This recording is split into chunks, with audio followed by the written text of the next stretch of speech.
Magandang araw sa mga masisipag na mag-aaral, lalong-lalo na sa ikasyam na baitang na mga mag-aaral. Sana'y naging masaya kayo sa inyong pag-aaral sa kabila ng pandemyang hinaharap natin ngayon. Panibagong araw, panibagong kaalaman ang aking ihahatid mula sa ating aralin. Kaya ihanda ang inyong sarili at maghanda kayo ng mga ballpen, papel para maitatala ninyo ang mga mahahalagang aralin na ating tatalakayin ngayon. Handa na ba kayo? Magaling! Kaya umpisahan na natin ang ating aralin. Pero bago ninyo ipagpapatuloy ang panunood ng video ito, huwag niyong kalimutang isubscribe ang aking YouTube channel para updated kayo sa mga susunod nating aralin na tatalakayin. Ang ating aralin ngayon ay mula sa MELT, mga uri ng pagpapasidhi ng damdamin. Ang ating layunin ay nagagamit ang mga angkop na pang-uri na nagpapasidhi ng damdamin.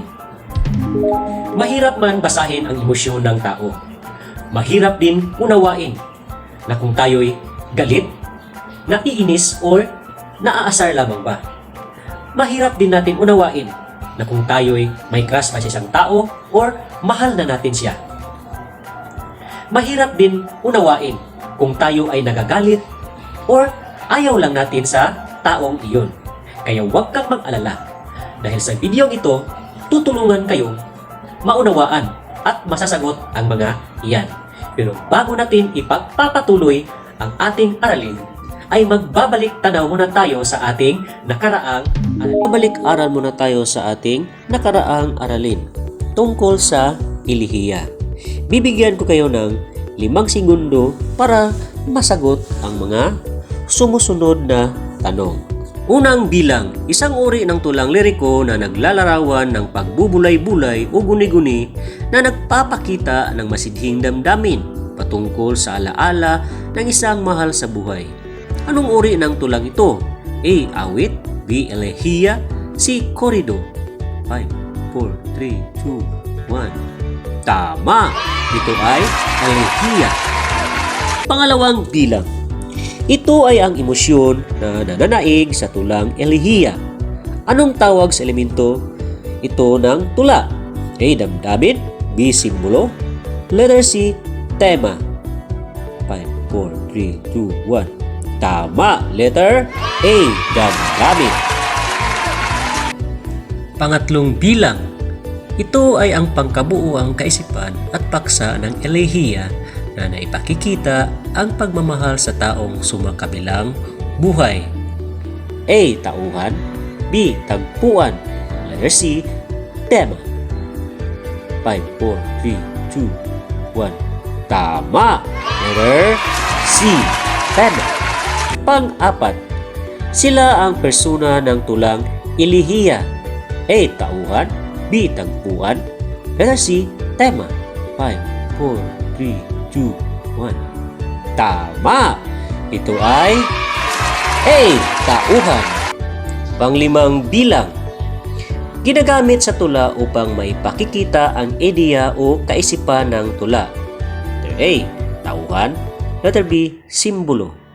5, 4, 3, 2, 1. Tama! Ito ay letter B. Simbolo. At ngayon, tutungo na tayo sa ating pagtatalakay sa ating panibagong aralin. Maghanda ng mga papel at ballpen para maitatala ninyo ang mga mahahalagang impormasyon ng ating tatalakayin. Handa na ba kayo? Magaling! Unang gawain, basahin at suriin ang mga sumusunod. Una, malusog na malusog ang sanggol. Pangalawa, napakalusog ng mga halaman ni tatay. Pangatlo, ang alaga kong pusa ay malusog. Ilista ang mga napansin mong salita. Tama! Ito ay number 1, malusog na malusog. Number 2, napakalusog. Pangatlo, malusog. Ano ang tawag sa mga salitang ito? Tama! Pang-uri. Ano naman ang pang-uri? Ang pang-uri ay bahagi ng pananalita na naglalarawan o nagbibigay turing sa pangalan o panghalip. Halimbawa, masakit, masarap, siksik ng galing, matalino. Meron ba kayong mga tanong? Magaling. So tutungo na tayo sa pagtatalakay sa ating panibagong aralin. Sa pagpapahayag, mahalagang maipakikita ang damdaming nais bigyang diin. Ito ay maaaring ipahayag sa pamamagitan ng paggamit ng mga kataga o mga salita. Narito ang ilang paraan kung paano maipahayag ang masidhing damdamin. Una, sa pamamagitan ng pag-uulit ng pang-uri. Halimbawa, mainit na mainit, masakit na masakit, masayang masaya. Pangalawa, sa pamamagitan ng paggamit ng panlaping napaka, nag, pagka, kay, pinaka, kaan. Halimbawa, napakainit, pinaka masakit, napaka saya.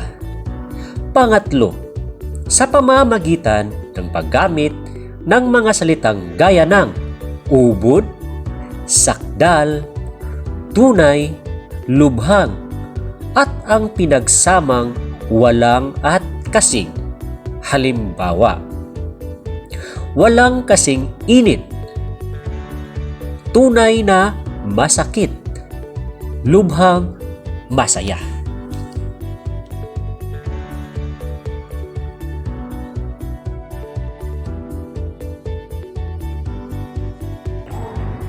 So ang susunod nating gagawin ay magsanay tayo. Handa na ba kayo? Magaling! So, let's go! Ayusin ang mga salita ayon sa kaantasan nito. Lagyan ng bilang 1 to 4 ang grupo ng mga salita. 1 sa pinaka mababa at 4 naman sa pinaka mataas. Unang bilang, pagsinta, paghanga, pagliyag, pagmamahal. Ano kaya ang tamang sagot? Tama! Ang sagot ay pinakamataas, pagmamahal. Pangatlo, pagsinta. Pangalawa, pagliyag. At ang pinakamababa ay ang paghanga. Pangalawa, asar, puot, galit, inis. Ano kaya ang tamang antas nito? Tama! Ang sagot ay ang pinakamataas, puot. Pangatlo, galit. Pangalawa, asar. At ang pinakamababa ay inis.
Tandaan natin na sa pagpapahayag, mahalagang maipakikita natin ang damdaming nais nating bigyang pansin.